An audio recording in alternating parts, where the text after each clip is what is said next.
Kembali ke channel Ars bersama saya Indra. Hari ini kalau kalian lihat di depan saya sudah ada lagi berbagai macam perangkat PC. Jadi hari ini kita mau ngerakit PC, cuma PC ini bukan PC yang kita pakai untuk pekerjaan umum kita sehari-hari, tapi PC ini kita lebih spesifik kita pakai untuk PC streaming kita ya. Jadi dia fungsinya nanti akan membantu kita untuk streaming, membantu kita untuk capturing video 4K. Karena kebetulan kita punya capture card yang eksternal, tapi capture card kita yang eksternal itu dia nggak bisa capture sampai 4K dengan FPS tinggi ya. Sedangkan kalau ini dia masih bisa sampai FPS 3 dan kita bisa pass through FPS-nya ke monitor kita yang lain sampai 240 Hz.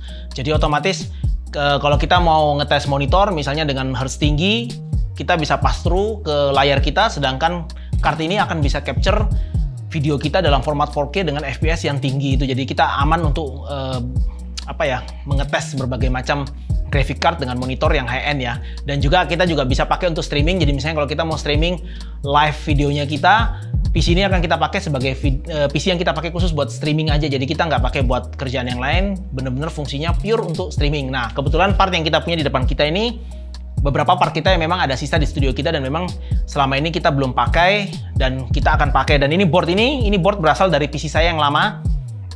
Kebetulan PC saya pakai board lain sekarang, jadi saya copot ini untuk kita pakai di casing kita karena kebetulan casing ini memang ukurannya micro ATX, jadi kita nggak bisa kasih motherboard yang ukuran ATX full ya. Jadi partnya saya kasih info ke kalian dulu. Jadi untuk capture cardnya kita pakai di sini Avermedia. Kita pakai ini Avermedia yang Live Gamer 4K ya. Seperti ini barangnya. Terus untuk casingnya kita pakai casing ini mereknya apa ya ini ya? ZZEW C1. Ini casing sebenarnya udah lama sekali, udah dari sekitar akhir tahun lalu kayaknya kita udah punya. Cuma kita nggak pernah pakai, kita nggak pernah bikin kontennya, dan kita nggak pernah rakit karena kebetulan ini juga kelupaan tersimpan di gudang kita pas kita lagi bongkar-bongkar dan akhirnya nemu casing ini. Nah, saya tunjukin kalian casing ini modelnya cukup menarik dan dia ukurannya juga cukup compact. Untuk prosesor kita di sini kita pakai Ryzen 7 ini yang 3700X. Untuk power supply-nya kita ada punyanya FSP ini yang Hydro K 600 watt. Untuk memori kita di sini pakai V-Color, ini yang Skywalker Plus yang 16 GB, PC-nya PC 3200 DDR4 ya. Untuk motherboard di sini kita pakai punyanya Asus yang TUF B550M Plus yang include Wi-Fi ya. Untuk cooling kita pakai SE904XT punyanya ID Cooling. Kita pakai ini karena kita butuh cooling yang ukurannya lebih pendek daripada yang umum karena casing ini mengingat ukurannya juga dia agak slim, jadi kita nggak bisa kasih cooling tower yang cukup tinggi ya. Untuk SSD di sini kita pakai SSD kita juga ini copotan dari punya kita yang biasanya kita pakai buat tes. Ini T-Create Team yang klasik, ini ukurannya 1 tera. Graphic card kita juga ini graphic card yang biasanya kita pakai buat testing di benchnya kita. Ini pakai Zotac yang GTX 1660 Super ya, kita pakai ini. Oke, partnya saya rasa udah semuanya. Kita langsung pasang dulu komponen-komponennya ke board. Setelah itu kita akan coba rakit masuk ke casing ya.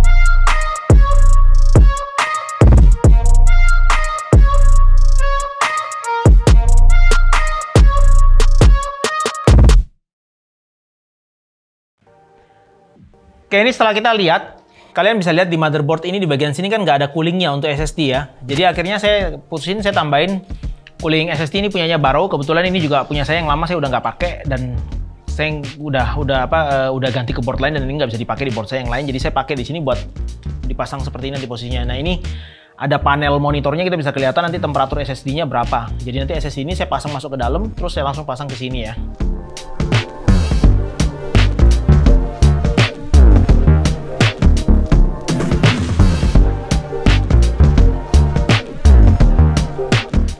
Untuk menyalakan panel ini, kita pakai powernya ini header fan yang 3 pin, tapi ini kita cuma butuh ngambil 12 voltnya, jadi cuma pakai plus minus, jadi kalian bisa tancap di header fan manapun, dan pastikan header fan-nya itu kalian set full speed ya, biar lampu ini panel LED ini tidak redup dan terang karena terkena efek PWM atau efek DC modenya ya untuk ngatur fan ya.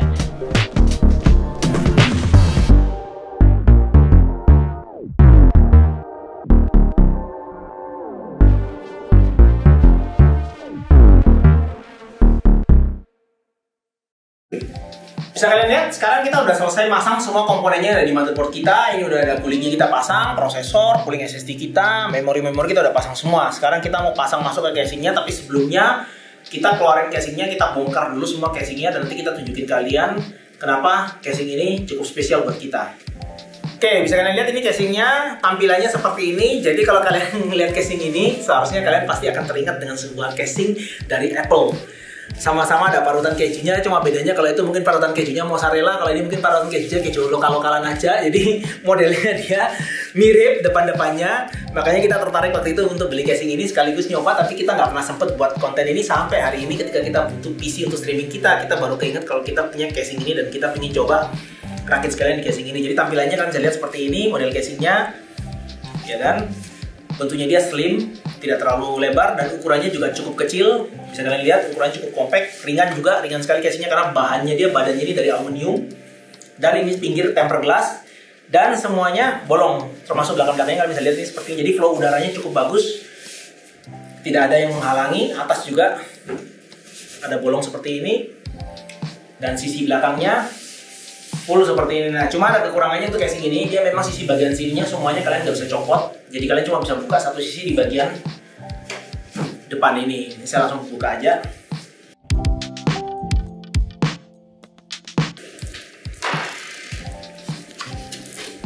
Nah, bagian dalamnya ini bisa kalian lihat ya. Jadi sisi dalamnya itu kurang lebih seperti ini. Dia untuk slotnya cuma ada 4. Nanti posisi boardnya ini juga cukup unik karena boardnya nanti ngadepnya di bagian bawah. Jadi kalian bisa lihat ini ada di bagian bawahnya. Jadi kalau dia berdiri, jadinya seperti ini. Graphic card kalian posisinya akan berdiri seperti ini menghadap ke bawah. Ya, jadi ini back panelnya ada di sini. Ya memang ini sedikit juga plus minus kalau back panelnya di sini kan otomatis berarti kabel kita hanya bisa lewat di daerah sini. Di bagian bawah ini ada karetnya, dikasih bolongan gini. Jadi kita kabelnya harus lewat bawah sini untuk masuk ke dalam. Terus kita harus masang di bagian dalam. Lewat bagian bawah sini masangnya, di bawah sini kita masang, jadi seperti ini bawahnya. Oke, kita langsung pasang aja dulu masuk ke dalam untuk casingnya, untuk motherboardnya. Nanti setelah itu kita akan lihat untuk graphic cardnya kita pasangnya seperti apa posisinya ya.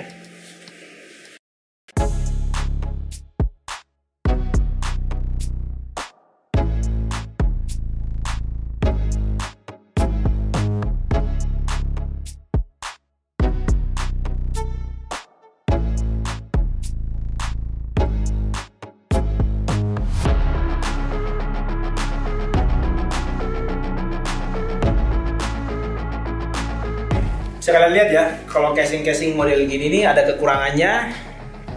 Kabelnya kalian lihat itu nggak bisa kita rapikan kabel-kabelnya dia. Jadi kabel yang ini karena dia masuknya lewat bawah sini, jadi kabelnya ini melintang seperti ini ke sini. Karena kita nggak punya jalur untuk merapikan di bagian bawah ataupun di bagian sini. Karena kalau saya lewatin bawah nanti bakal kena graphic card.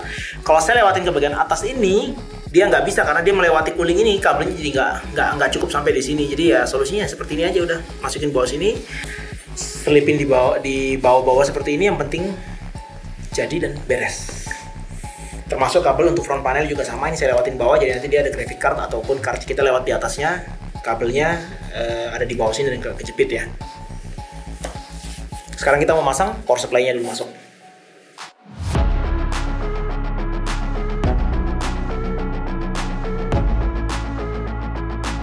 Oke, jadi kalian bisa lihat ini saya udah lepas panel untuk masang power supply-nya. Jadi nanti power supply itu harusnya posisinya kurang lebih seperti ini, dia terpasang.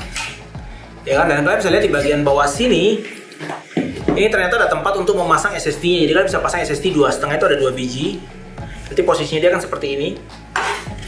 Di posisinya di SSD akan ada di bagian bawahnya.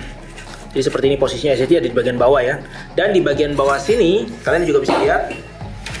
Ini bukan bagian bawah. Ini bagian atas. Karena ini bawahnya ya, jadi jangan sampai kebalik.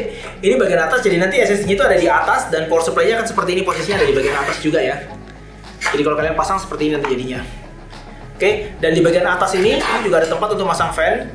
Jadi kalau kalian mau masang fan 12 cm, ini kalian harus lepas besi yang ada di bagian dalam ini, kalian pasang fan-nya dulu ke besi ini. Setelah itu kalian masukin ke dalam, karena dia di bodi atasnya ini nggak ada lubang baut untuk masang fan-nya. Tapi ini juga menjadi salah satu variasinya dia, jadi kelihatan kayak cheese grate seperti ini karena ada besi di bagian dalam ini, motifnya dia.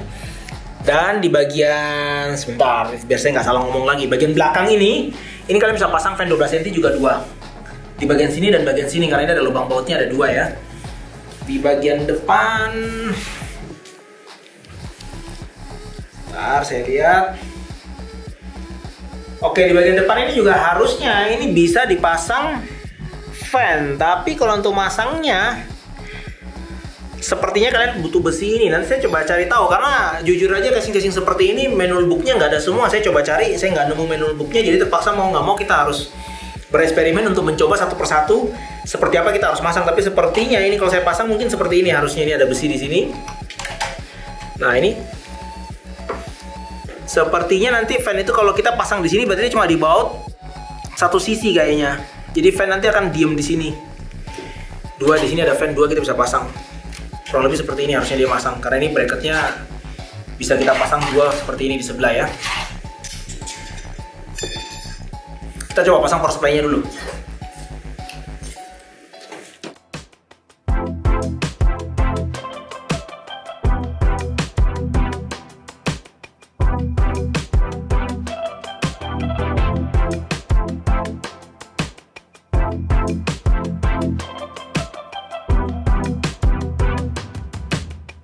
Setelah saya pasang power supply-nya ke dalam, saya baru sadar ketika saya baut-baut belakang ini, saya baru ingat ternyata di bagian dalam itu dia ketutupan seperti ini. Jadi mau nggak mau saya harus pasang dulu kabel power yang ini ke dalam sini, dan saya harus switch on dulu power supply-nya sebelum saya baut semua, karena kalau nggak saya nggak bisa masang kabel powernya dan saya nggak bisa switch on. Switch on-nya mungkin masih bisa dari belakang sini pakai obeng ya, tapi kalau untuk ini kan nggak bisa dipasang. Jadi mau nggak mau saya harus pasang dulu masuk ke dalam, baru power supply-nya bisa saya pasang. Ini karena dia pakai extension. Kita buka lagi.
Sekali lagi ini akhirnya kita udah selesai pasang semuanya ke dalam casing. Jadi awalnya saya rencana di bagian sini kita rencana mau pasang 2. Ternyata setelah kita lihat kalau kita kasih 2 fan bakal nabrak kartnya kita nih ada di bagian bawah ini. Jadinya kita masang 1 di bagian atas dan 2 di bagian belakang. Jadi flow angin nanti akan bergerak dari depan menuju ke belakang ya.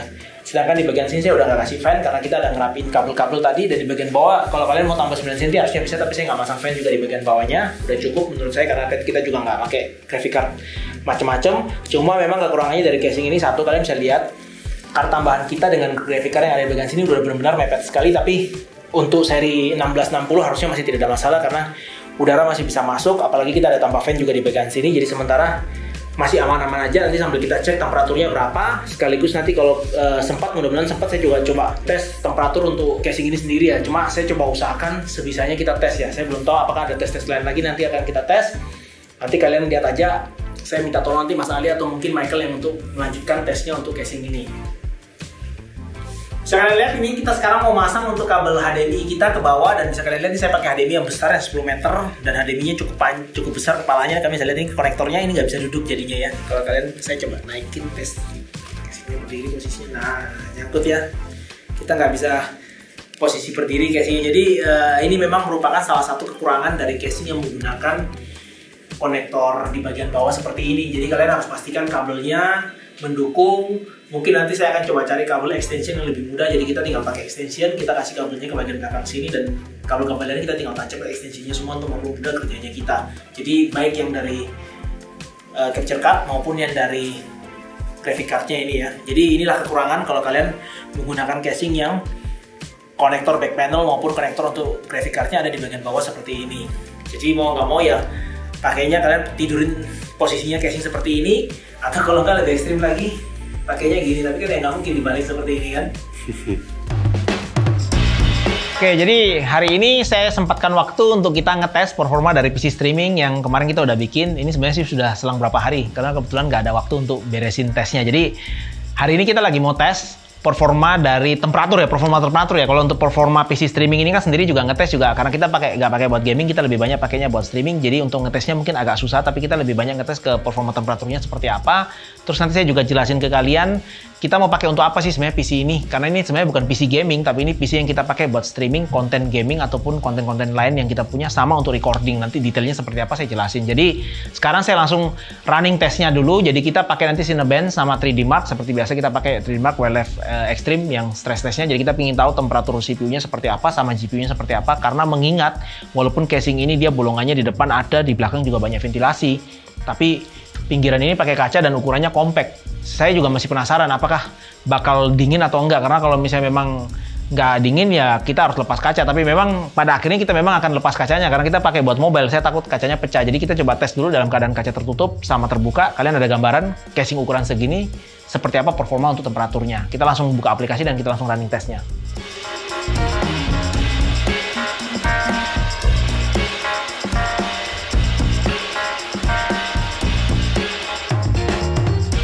Oke, sekarang kita udah lagi jalan aplikasi kita di Cinebench R23. Jadi sekarang di Cinebench kita itu menunjukkan CPU multicore runningnya itu sudah tinggal 2 menit ya. Ini kita lagi tunggu sebentar sampai selesai. Ini kita looping selama 10 menit. Jadi kita ingin tahu looping Cinebench R23 ini selama 10 menit berapa temperatur untuk prosesornya. Karena ini prosesornya kita pakai AMD 3700X. Ini sekarang sih posisi temperaturnya kurang lebih di kisaran tinggal 1 menitan ini sih. Maksimumnya untuk CPU package-nya itu ada di kisaran 83, dan dia juga jalan current-nya juga di 83 dan average-nya ada di sekitar 81-an, jadi nggak jauh-jauh dari angka 80 derajatan ya. Karena memang ini cooling yang kita pakai juga ukurannya memang kecil, fan-nya cuma 9 cm, karena memang casing ini juga tidak memungkinkan untuk pakai cooling yang lebih besar. Kita tunggu bentar dan kita lihat sampai selesai looping 10 menit ini berapa hasil temperatur akhirnya.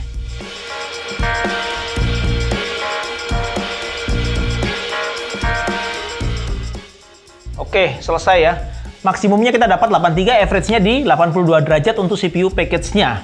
Jadi kurang lebih seperti ini gambarannya kalau kita pakai casing ini dalam keadaan kacanya tertutup. Sekarang saya mau coba tes untuk 3D Mark-nya dulu. Kita coba tes, kita lihat berapa temperatur untuk GPU-nya dia kalau dalam keadaan seperti ini. Karena yang jadi masalah sebenarnya pertimbangan saya yang paling problem itu sebenarnya di GPU-nya. Karena GPU-nya kita ini kita pakai 1660 Super, tapi di bawahnya itu ada card capture-nya kita dan posisinya memang benar-benar menempel. Yang saya khawatirkan itu justru GPU-nya yang bakalan panas. Nanti kita coba lihat temperaturnya sampai seberapa, apakah masih aman apa enggak ya. Kalau misalnya memang enggak ya saya harus pikirkan solusi lain. Tapi saya sih berharap kalau bisa kita pakai ukurannya yang mikro ini, karena kita bakal banyak mobile dan kita juga sering bawa kemana-mana nanti PC-nya bakalan.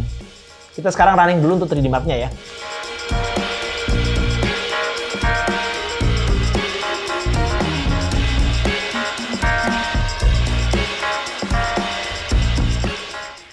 Oke, ini sekarang kita running. Kalau di counter kita ini sekarang di tes HW infonya kita ini udah kurang lebih 9 menit 43 detikan ya jalannya. Dan ini sudah loop ke 10 kalau yang di stress testnya ya. Kita lagi running, kita lihat seberapa temperaturnya untuk VGA ini. Sementara sih kalau kita lihat ini GPU hotspot temperaturnya itu maksimumnya ada di 81,5. Terus untuk GPU temperaturnya ada di 69,5. Ya ini mau dibilang dingin juga enggak, dibilang panas sekali juga masih cukup, cuma ya sebenarnya sih sudah cukup lumayan panas ya. Nanti kita coba lihat tes sampai selesai ini kira-kira 10 menitan kita lihat. Kita tunggu sampai loop ke-11 ya, kita bacakan hasilnya.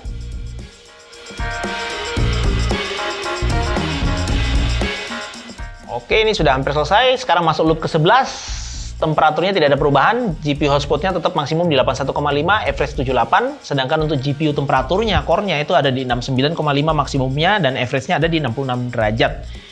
Jadi kurang lebih seperti ini untuk temperaturnya kalau kita pakai kacanya terpasang. Nah, tapi nanti kita akan lepas kaca ini karena memang kita nggak masang kaca ini karena pertimbangannya kita bakal banyak bawa PC ini kemana-mana. Takutnya kalau kita pasang kaca seperti ini, resiko pecahnya juga cukup tinggi dan lagi pula juga menambah beban berat dari PC ini ya, karena kaca ini lumayan berat soalnya kalau dibawa. Sedangkan casing ini sebenarnya kan bahannya sudah aluminium, jadi nggak terlalu berat. Jadi kita copot kacanya, kita bakal pakai dia tanpa pakai kaca. Sekalian kita tes performanya seperti apa. Kita copot dulu kacanya.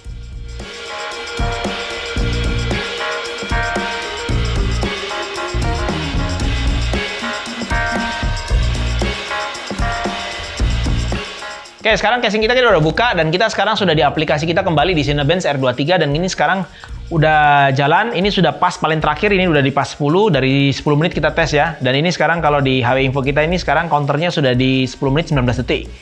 Kita tunggu bentar lagi selesai, nanti kita lihat temperaturnya seberapa perbedaannya. Tapi kalau saya lihat dari hasil yang ada ini sekarang berjalan sih kelihatannya tidak berbeda jauh dengan yang tadi ya. Karena memang juga mengingat ini coolingnya juga ukurannya nggak besar. Fan-nya cuma 9 cm dan memang juga prosesornya sendiri juga menggunakan prosesor yang 3700X nih.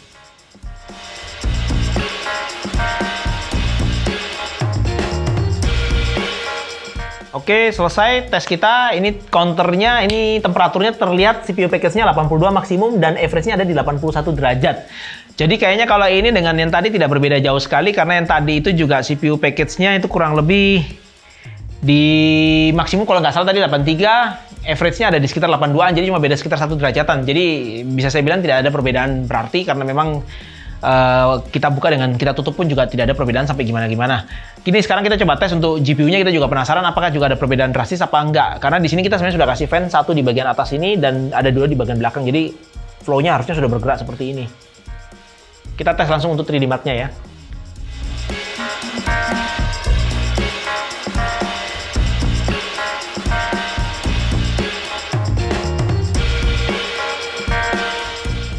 Oke, sekarang kita sudah di aplikasi 3D Mark kita. Ini juga sama, kita masih runningnya wildlife yang ekstrim, stress test. Dan ini sekarang sudah di menit ke 10 juga. Di counter kita di HW Info sudah 10 menit 9 detik ya. Sedangkan loopnya kita sekarang sudah berada di loop 10. Sebentar lagi kita akan masuk di loop 11. Jadi kita nanti pakai hasil dari loop ke 11. Kita lihat temperaturnya perbedaannya seperti apa. Tapi kelihatannya juga VGA juga tidak ada perbedaan berarti untuk temperaturnya. Karena saya lihat sepertinya juga ini malah mirip-mirip ya temperaturnya ya. Kita coba tunggu bentar. Oke, kita masuk ke loop 11, temperaturnya tidak ada perbedaan drastis berarti untuk GPU hotspot temperaturnya tetap di 81,6 ini derajat maksimumnya, sedangkan untuk average-nya ada di 77,8. Untuk GPU temperatur core-nya itu ada di 69,6 maksimum, sedangkan average-nya ada di 65,9. Jadi ya tidak berbeda drastis, karena tadi juga kurang lebih cuma beda 0, sekian. Bisa saya bilang hasilnya tidak ada perbedaan drastis, kurang lebih sama. Berarti mau dibuka ataupun ditutup, ya kurang lebih seperti ini. Karena memang kalau untuk GPU ini kendala utamanya memang ada di card yang ada di bagian bawah ini. Jadi pertimbangannya kita mau pakai micro dengan posisi seperti ini atau kita bakal pindahin lagi ke ATX dengan kita pisah posisi cardnya. Nanti kita akan lihat. Mudah-mudahan saya bisa dapat mungkin board yang posisinya mungkin ada di atas ini. Karena card yang untuk AverMedia yang Live Gamer 4K ini dia pakainya slot yang 4 kali. Jadi kita nggak bisa pakai slot 1 kali yang ada di bagian atas ini. Oke, jadi buat kalian yang lihat video ini dan kalian penasaran sebenarnya apa sih fungsi dari PC seperti ini, kita harus bikin PC streaming seperti ini. Jadi gini, kenapa kita bikin PC ini? Karena terkadang kita punya kendala itu kalau kita harus merekam konten game atau mungkin kita lagi ngetes monitor di mana kita butuh, mungkin Michael butuh bermain dengan FPS monitornya dia berjalan sampai mungkin frame rate-nya sampai 144 atau mungkin 240 dengan menggunakan card AverMedia yang Live Gamer seperti ini, itu dia masih bisa bypass frame rate-nya itu menuju ke monitor. Jadi di monitor itu nanti munculnya frame rate-nya dia tetap bisa ngirim, bisa nge-sync jalan sampai 240 kalau di resolusi 1080p ya. Tapi kalau kita pakai card recordernya kita ada satu lagi, kita punya yang eksternal atau mungkin card yang lebih rendah serinya dari ini, dia nggak bisa ngerekam sampai frame rate-nya setinggi itu. Jadi biasanya mentok paling cuma 30, mentok-mentok paling tinggi 60. Nah, kalau untuk card yang ini, saya kasih sedikit spesifikasinya, jadi kalian ada gambaran card ini perbedaannya seberapa jauh. Jadi dia untuk pass-through ke monitor, jadi dari pass-through itu berarti gini, kita kirim dari sinyalnya VGA menuju ke capture card, dari capture card keluar ke monitor, dia bisa melewatkan sinyal itu ke monitor kalian, itu maksimum sampai ukurannya di 4K, 60 Hz dan dia bisa HDR ya.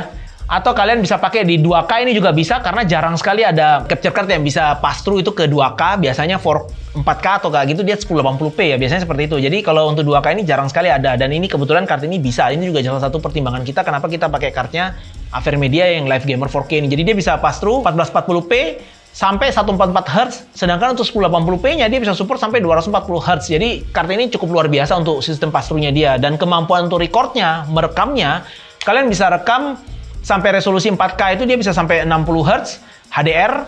Kalian juga bisa rekam 2K itu bisa sampai 144, dan untuk rekamnya 1080p itu juga bisa rekamnya sampai 240 Hz. Jadi kart ini lumayan luar biasa performanya dia, makanya kita butuh ini untuk merekam beberapa konten tertentu yang kita butuh untuk berhubungan dengan pengetesan monitor dan lain-lainnya ya.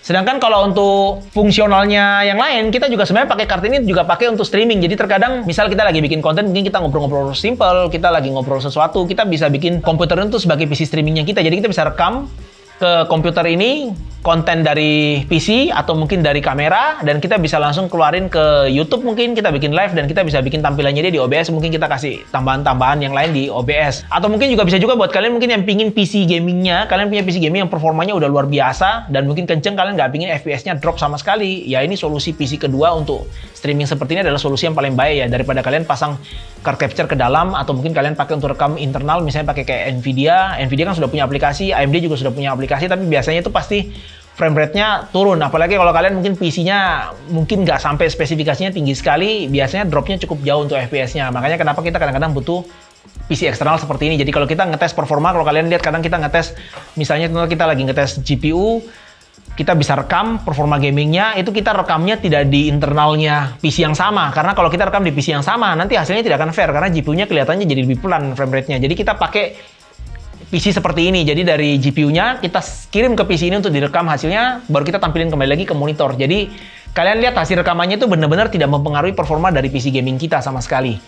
Dan juga ini untuk aplikasinya sendiri juga kita pakai macam-macam, kita bisa pakai OBS, kita juga punya aplikasi dari punyanya AverMedia sendiri, juga ada RE Central, kalian bisa lihat di layar, saya tunjukin aplikasinya kurang lebih. Jadi ini juga sambil rekam, saya sambil rekam layar monitor kita, sambil jalan, sambil saya tunjukin kalian seperti apa fungsional dari PC yang kita pakai ini. Jadi kurang lebih seperti ini PC streaming yang kita pakai. Jadi mungkin kalau kalian punya ide lain mungkin, atau kalian juga punya cara lain kalian pakai untuk PC streaming kalian juga mungkin nanti bisa share sama-sama di komen-komen. Kita nanti coba juga, mungkin kalian juga ada pertanyaan, mungkin kalian bisa tanya, kita juga coba jawab sebisa kita untuk PC streaming seperti ini. Karena memang jujur aja, mungkin PC streaming yang pakai 2 PC seperti ini tidak terlalu banyak orang pakai. Kebanyakan orang-orang gamer mereka pakai mungkin cuma 1 PC dan direkam di 1 PC yang sama, atau di streaming dari 1 PC yang sama. Tapi mungkin buat kalian mungkin yang pakai PC seperti ini sistemnya, kalian juga bisa komen, mungkin kalian punya ide atau mungkin peruntukan yang lain, kalian bisa komen di bawah, kita saling share informasi dan saling tukar informasi. Kalian udah lihat tadi performa dari PC ini seperti apa pengetesannya. Buat kalian mungkin yang tertarik bikin PC streaming seperti ini, kita akan list komponennya apa aja yang kita pakai. Kalian bisa lihat di layar dan beserta total harganya kurang lebih berapa. Nanti kalian bisa putuskan apakah PC seperti ini cocok untuk keperluan streaming kalian, atau mungkin PC kalian yang sudah ada saat ini sudah bisa kalian pakai dengan sangat baik untuk keperluan streaming kalian.